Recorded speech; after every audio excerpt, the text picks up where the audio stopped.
E aí galera, tudo bem? Aqui quem fala é o professor Moacir, sou professor da Rede Estadual de Ensino aqui no estado do Paraná, com graduação em Ciências Biológicas, Química e sou graduando em Física também. Então, através deste canal e da nossa página no Facebook de nome Prof. Moa Descomplica, temos o intuito aí de promover uma ampla socialização do conhecimento dentro da grande área de ciências exatas e biológicas, levando então este conhecimento de forma científica para todos os educandos que nos acompanham. Então acompanhe aqui comigo o tema da nossa aula de hoje. Então pessoal, o tema da nossa aula de hoje será sobre a introdução à eletroquímica, Mais necessariamente dentro da eletroquímica vamos falar um pouquinho sobre as pilhas, Então, aqui vocês têm a imagem das pilhas, Quando eu falo assim pilhas, todos vão ter esta imagem aqui, Ou a grande maioria da sociedade vai imaginar essas pilhas aqui, amarelinha, cinza, de diversas cores que existem, Mas a pilha, ela é algo assim um tanto complexo dentro dela, Porque a pilha nada mais é do que uma reação química que ocorre de forma espontânea.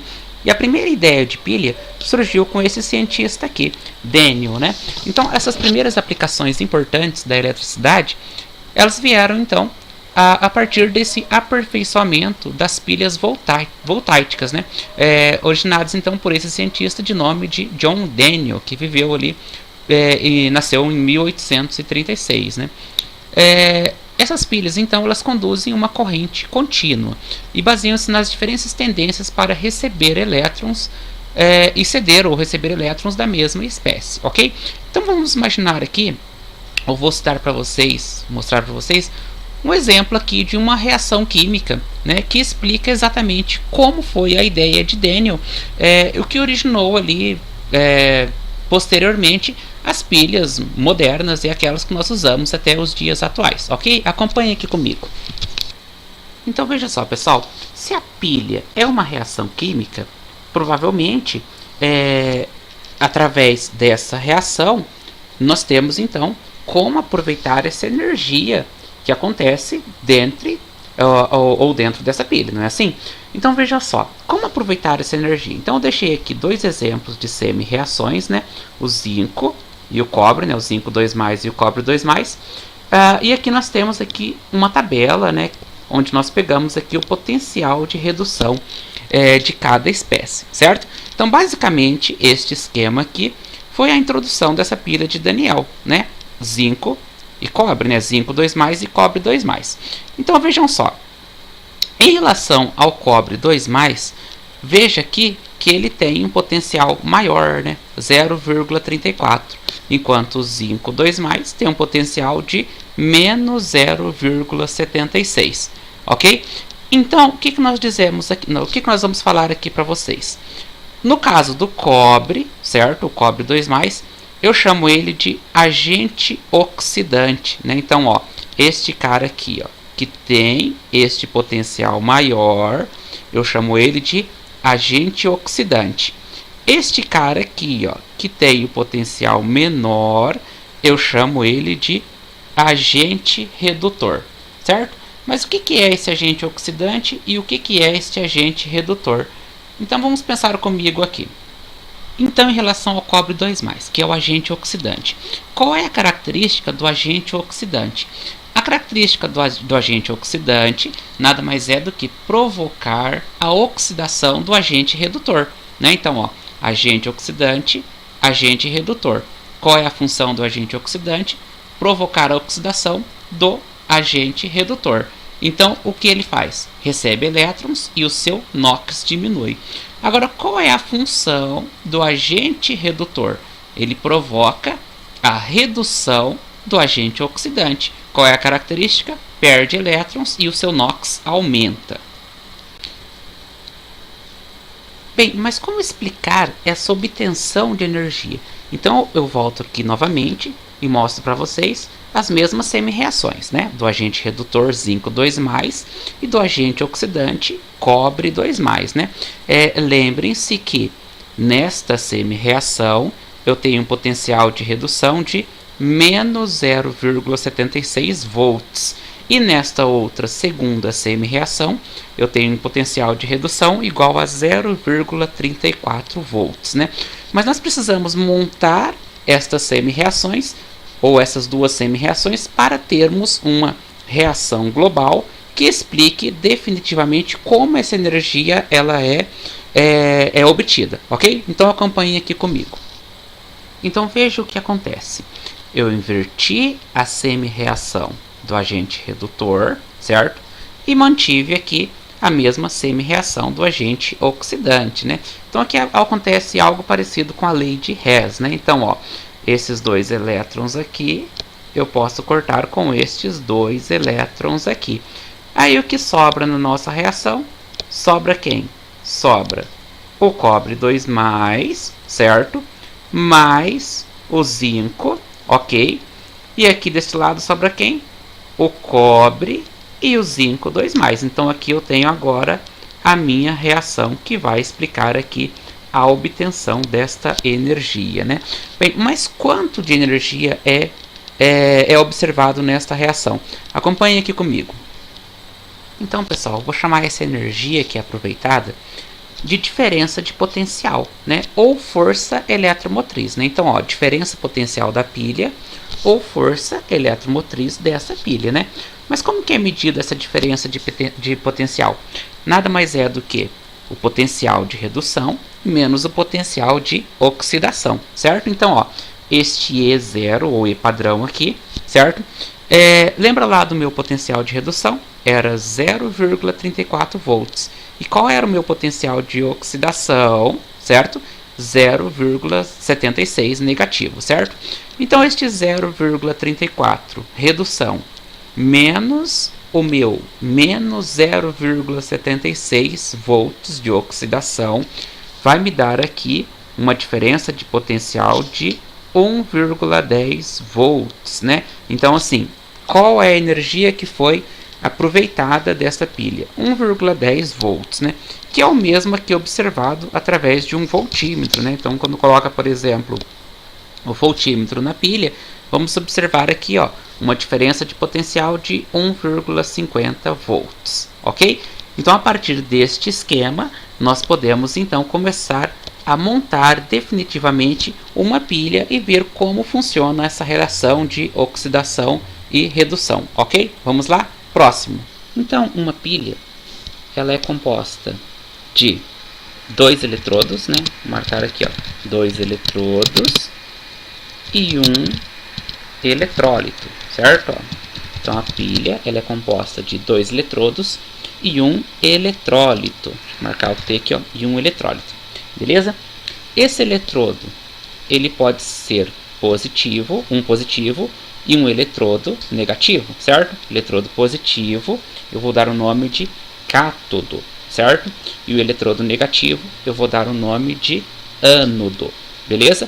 E esse eletrólito, eu vou dar o nome aqui, ou daremos o nome de ponte salina. Já vamos falar melhor aqui sobre a função desses eletrodos e a função deste eletrólito, certo? Então vamos tentar aqui esquematizar algo para nós assimilarmos melhor aqui como funciona essa pilha, né? Então vamos imaginar lá um sistema, né? Ó. Vamos fazer aqui um sistema, certo? Ó. Parecido, né? Então eu tenho aqui, ó, 2 sistemas, né? Então, ó, nesses 2 sistemas eu tenho aqui solução, né? Então até aqui eu tenho uma solução e até aqui eu também tenho outra solução. Agora, quem vai ser a solução que encontra-se aqui, né? Nessa solução aqui, eu vou colocar lá o meu sulfato, certo? Ó, colocar aqui o meu sulfato de zinco, certo? E nessa solução aqui, eu vou ter o meu sulfato, certo? De cobre, beleza? Então, eu tenho agora 2 soluções. Uma solução com sulfato de zinco e uma solução com sulfato de cobre. Lembra que eu acabei de falar para vocês que uma pilha nada mais é do que 2 eletrodos e um eletrólito, né? Então, ó, dentro deste primeiro sistema aqui, beleza? Eu vou ter aqui um eletrodo, certo? Deixa eu tentar desenhar ele aqui para vocês. Então, ó, eu tenho aqui um eletrodo, certo? E dentro desse segundo sistema aqui, eu também vou ter o meu segundo eletrodo, beleza? Então tenho aqui, ó, 2 placas, beleza? Essas 2 placas, nesse meu primeiro eletrodo aqui, certo? eu vou dar o nome dele de anodo, certo? É o que tem essa carguinha aqui, ó, negativa.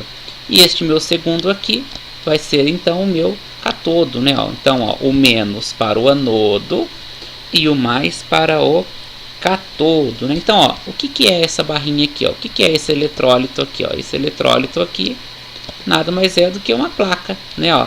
Então, ó, eu tenho uma placa de zinco e uma placa de cobre, beleza? Então, ó, este carinha aqui, deixa eu pegar aqui um lápis para desenhar ele, ó, este carinha aqui, ó, é o meu zinco, e este segundo carinha aqui é o meu cobre, beleza? Então eu tenho aqui zinco e cobre. Agora imagina o seguinte, ó, eu tenho uma solução aqui, né? Ó, tudo aqui é solução, né? Ó, solução dos dois lados. E eu preciso ligar essas duas soluções de alguma forma, né? Então vejam só, eu tenho lá a minha primeira solução de sulfato de zinco, a minha segunda solução de sulfato de cobre, beleza? Então eu tenho lá o meu anodo e eu tenho o meu cátodo, e eu preciso fazer uma ligação entre eles, né? Então vamos pensar o seguinte, ó, eu posso fazer algo parecido com isso daqui, né? Ó, vou passar um esquema que demonstre, certo? Ó, algo que conduza ou ligue os dois, beleza? De uma ponta a outra. Então é aqui neste espacinho que eu estou desenhando que eu vou observar a minha diferença de potencial, certo? Então essa diferença nós medimos anteriormente e deu aqui o meu valor de 1,10 volts, né? Foi o meu voltímetro, beleza? E eu tenho também outra parte interessante nessa pilha, né? Ó, eu tenho aqui mais um sistema em forma aqui, ó, de um tubo, certo? E dentro deste tubo eu tenho uma solução salina, né? Ó, dentro deste tubo aqui, beleza? Deixa eu passar uma outra cor nele aqui para fixar melhor. Deixa eu pegar um azul aqui, ó. Então, ó, dentro deste tubo aqui eu tenho minha solução salina, né? Quem pode ser essa solução salina? Essa solução salina pode ser aqui, ó, o meu NaNO3, beleza? Então, ó, dentro eu tenho uma solução salina, logo eu terei íons Na+, deixa eu passar pela de cá, ó, íons Na+, certo? E aqui eu terei íons NO3-, beleza? Só uma correção aqui, ó. Isso aqui ele é maiúsculo, tá? Então deixa eu tentar desenhar aqui novamente, mas só para aqui, ó, NO3, beleza? Então eu tenho aqui a minha ponte salina. Então o que é esse tubo aqui, né? O que é esse tubo aqui? Esse tubo então vai ser a minha ponte salina, beleza? Qual é a função dessa ponte salina? Então vejam só, essa ponte salina, deixa eu pegar aqui o meu indicador, né? Então vejam só, essa ponte salina, ela não interfere na reação, beleza? Ela apenas faz a junção destes dois sistemas, certo? Então, ó, na verdade, ela é usada para eliminar a junção líquida, certo? Como estão em compartimentos diferentes, o equilibra a carga, na verdade, né? Não é a junção, na verdade. Ela elimina a junção e equilibra a carga aqui do sistema, né? Então, vamos lá. Ela equilibra a carga do sistema. Por que ela equilibra a carga do sistema? Porque este Na+ se desloca para o sentido da direita e este NO3 se desloca aqui para o meu sentido da esquerda, certo? Então eu tenho íons Na+ se deslocando em função do meu cátodo, certo? E íons NO3- se deslocando em função do meu ânodo, beleza? Então vejam só, lá no eletrodo chamado de anodo, que é esse aqui, ó, então ó, a setinha indica o meu anodo, certo? Alguns chamam de ânodo, né? Eu vou chamar esse aqui de anodo. Então, ó, lá no meu eletrodo chamado de anodo, beleza? Ocorre a oxidação. Então, ó, neste ponto aqui, ocorre a minha oxidação. Vou marcar aqui, ó. Então, ó, no eletrodo anodo, ocorre o que? Ocorre a oxidação. Logo, lá no meu eletrodo positivo, quem que é o meu eletrodo positivo? O cátodo, certo? Ou cátodo, né? Ó. Cátodo. Se no meu anodo ocorre a oxidação, no cátodo vai ocorrer o que? Vai ocorrer a redução. Beleza? Então, qual é a função? A função, então, novamente, da ponte salina é o que? A função da ponte salina é conduzir íons, né? Conduz aqui os íons. Beleza? Então, vejam só, pessoal. Eu tenho que também mostrar o sentido dos elétrons. E o sentido dos elétrons aqui será saindo aqui do anodo, beleza? E indo em direção aqui ao cátodo, né? E esse fluxo de elétrons, beleza? É o que vai gerar aqui, ó, a minha diferença de potencial, ou minha força eletromotriz. E esta força aqui é aquela que é utilizada para os diversos fins quando utilizamos aqui uma pilha, certo? Então, basicamente, esse rascunho aqui, ele mostra assim de uma forma direta, né, qual é o funcionamento desta pilha, beleza? Então, pessoal, para fechar, vamos mostrar aqui só como é escrito essa representação da pilha segundo a IUPAC, né? Então, eu coloquei aqui abaixo aqui, ó, zinco sólido para zinco 2+, certo? E o cobre 2+ para o cobre sólido, certo? Então, mostra aqui a representação deste esquema dessa pilha, certo? E mais uma coisa, pessoal, olhem aqui que este valor de 1,10, né, ó, esse valor de 1,10, ele é um valor maior que zero, né? Então significa que este E, potencial aqui, ó, é maior que zero, o que mostra que no caso a reação química que acontece na pilha é uma reação espontânea, certo? Para a próxima aula vamos falar ali daquela reação que é não espontânea, certo? Então vejam só, nas células eletrolíticas, por exemplo, diferente das células galvânicas, né, no caso a pilha, a reação vai ser não espontânea. E este vai ser aí o conteúdo aí da nossa próxima aula, ok? Então até a próxima.